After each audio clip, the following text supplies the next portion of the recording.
الله الرحمن الرحيم نحمده ونصلي على رسوله الكريم أما بعد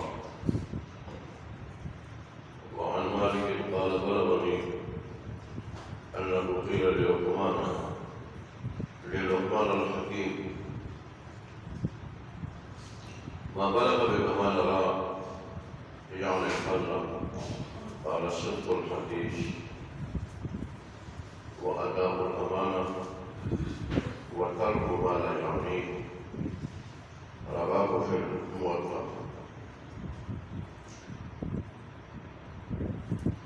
امام مالک رحمۃ اللہ علیہ فرماتے ہیں کہ مجھے یہ بات پہنچی ہے کہ لقمان حکیم سے پوچھا گیا، جب ان سے پوچھا گیا کہ آپ حکمت و دانائی کہ اس رتبے اور فضیلت والے اس مقام کو کیسے پہنچے، آپ حکمت و دانائی کے اس مرتبے اور فضیلت والے اس مقام تک کیسے پہنچے؟ انہوں نے کیا جواب دیا؟ انہوں نے کہا مجھے 3 باتوں کے ذریعے اللہ تبارک و تعالیٰ نے اس مقام تک پہنچایا۔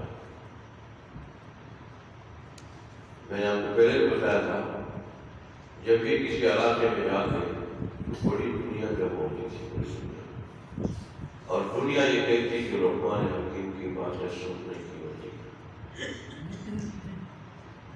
رب نے جس کی باتیں قرآن میں نقل فرمائی ہو، قرآن میں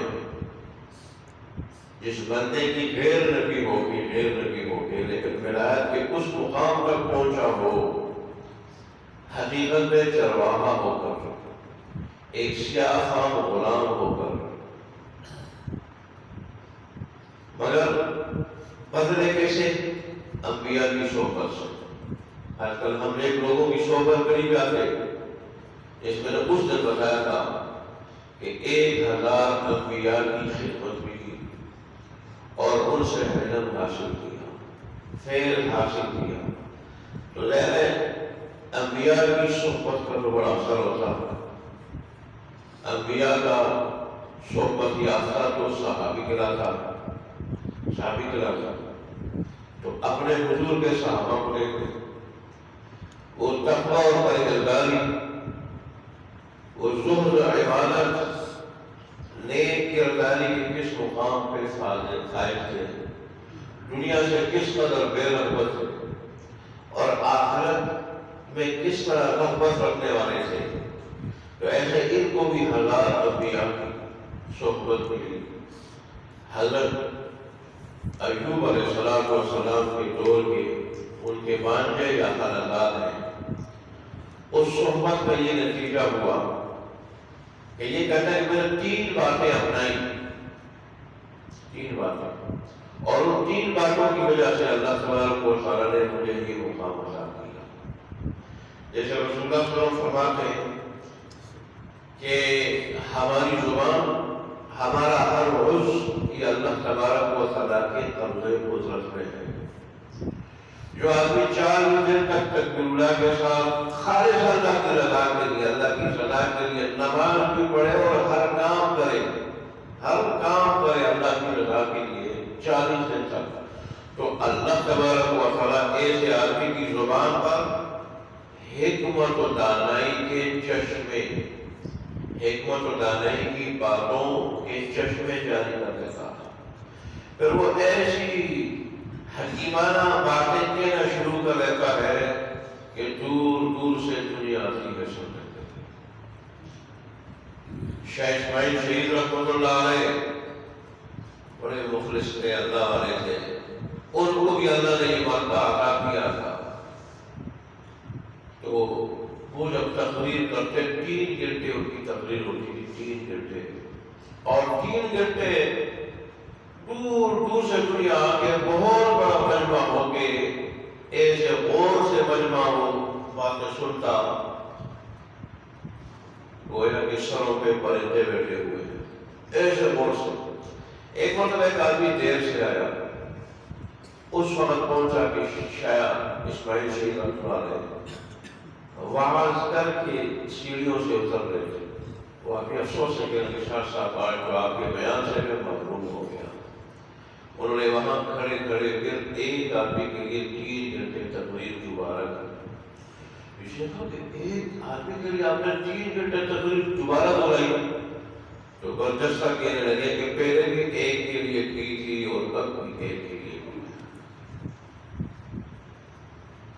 وہ ایسے لوگ تھے. تو بات یہ بھی کہہ رہے ہیں کہ مجھے 3 چیزوں نے اس مقام تک پہنچایا ہے. صدق الحدیث، سچائی، سچ بات کہنے سے. میں نے اب اپنی طرف سے جو بات کہی، خود جو بات کہی وہ بھی سچی ہے. اور میں نے دوسرے کی کوئی بات نقل کی تو اس میں بھی میں نے سچائی کے دامن کو ہاتھ سے جانے نہیں دیا.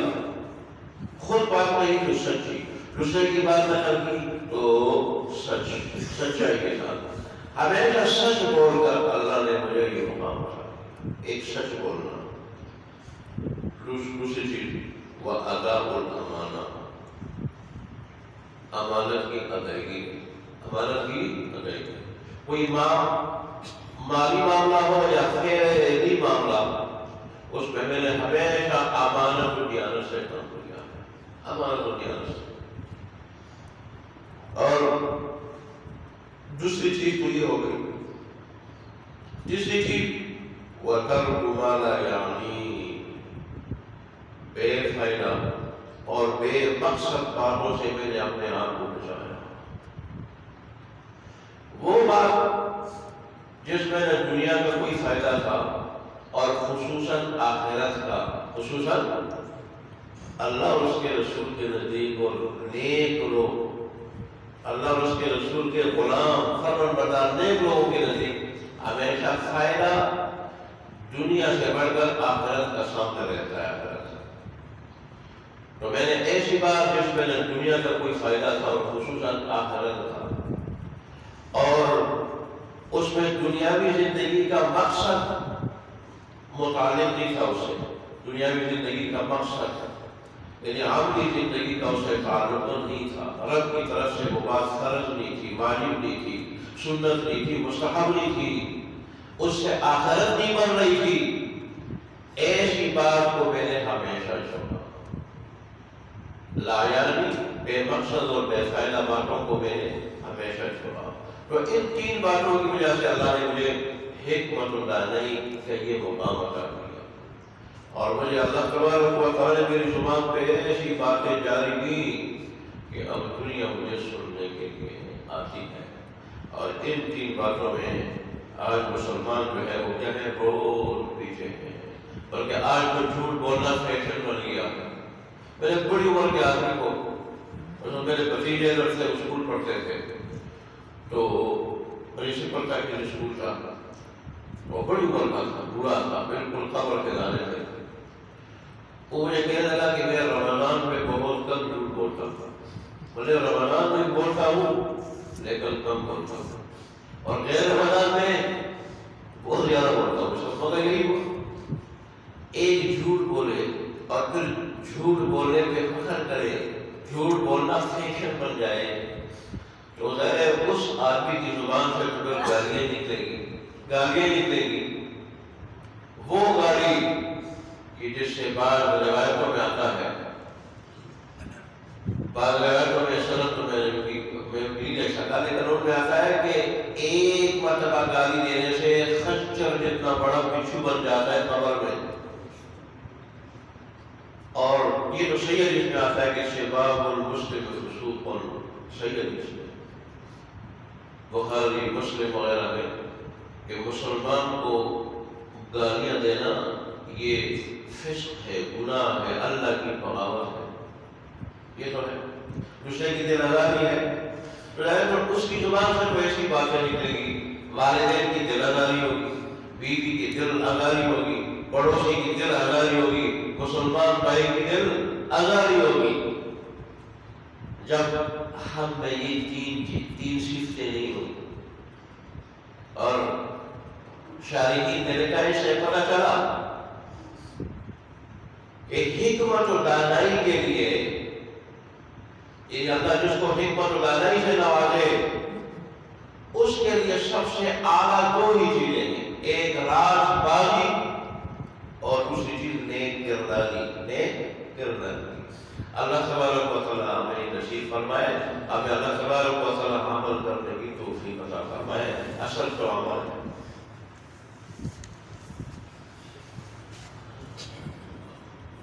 الحمدللہ رب العالمین والعاقبۃ للمتقین والصلاۃ والسلام علی رسولہ محمد وعلی آلہ وصحبہ اجمعین۔ ربنا ظلمنا انفسنا وان لم تغفر لنا وترحمنا لنكونن من الخاسرین۔ ربنا اتنا في الدنيا حسنة وفي الآخرة حسنة وقنا عذاب النار انك عفو كريم تحب العفو فاعف عنا مولانا. اللهم انا نعوذ بك من فتنة المحيا والممات. اللهم انصر الاسلام والمسلمين. اللهم احفظ الاسلام والمسلمين. اللهم انصر من نصر دين محمد صلى الله عليه وسلم واجعلنا منهم. اللهم اغفر من خذل دين محمد صلى الله عليه وسلم ولا تجعلنا منهم. اللہ تبارک و تعالیٰ ہماری چھوٹی پوری نماز کو رسول اور سنانے کو اپنی بارگاہ میں قبول منظور فرما اور اس پہ واجب ثواب آپ نے مقدر فرمایا ہے وہ ہمیں نصیب فرما۔ اللہ تبارک و تعالیٰ سے لے کے مغفرت تک ہمیں ہمیشہ کے لیے ہمیں اپنے دین کی باتیں سننے اور سنانے کی اور پھر ہم سب کو اس پر 100% مکمل عمل کرنے کی توفیق عطا فرما۔ اللہ تبارک و تعالیٰ اس مجلس کو ہماری نجات کا ذریعہ بنا دے، ایسی نجات کا سوال پھر بھی پکڑنا ہو۔ اللہ تبارک و تعالیٰ جتنے بھی بیمار ہیں تمام بیماروں کو شفا کاملہ میرا مستقبل عطا فرما، جو پریشان حال ہے کوئی پریشانی کو دور فرما، جو مقبول ہے ان کو سے نجات دے دے۔ اللہ تبارک و تعالیٰ جو اپنی اثر و شفا کے ان کی مغفرت فرما، وہ جنت الفردوس میں جگہ نصیب فرما۔ اللہ تبارک و تعالیٰ میرے گھر والوں کی بابی کو شفا کاملہ میرا مستقبل عطا فرما، تمام بیماروں کو شفا کاملہ میرا مستقبل عطا فرما، خصوصاً 10 والے ساتھیوں میں سے یا اپنے مطالبین میں سے کوئی بیمار ہے، کوئی پریشان حال ہے، کوئی مقصود ہے تو مصیب کو نجات دے دے۔ اللہ تبارک و تعالیٰ میں دنیا پر دونوں کو خوشی نصیب فرما، دونوں کی مصیبتوں سے بچا، آخرت کی خوشی ابتلائی سے نصیب فرما، آخرت کی مصیبتوں سے ابتلائی سے محفوظ فرما، ہم سے راضی بچا، ایسا راضی بچا کہ پھر کوئی ناراض نہ ہو، ہماری قوم کو خوب منظور فرما۔ آمین یا رب العالمین یا حی یا قیوم۔ ربنا تقبل منا انك انت السميع العليم وتب علينا انك انت التواب الرحيم وصلى الله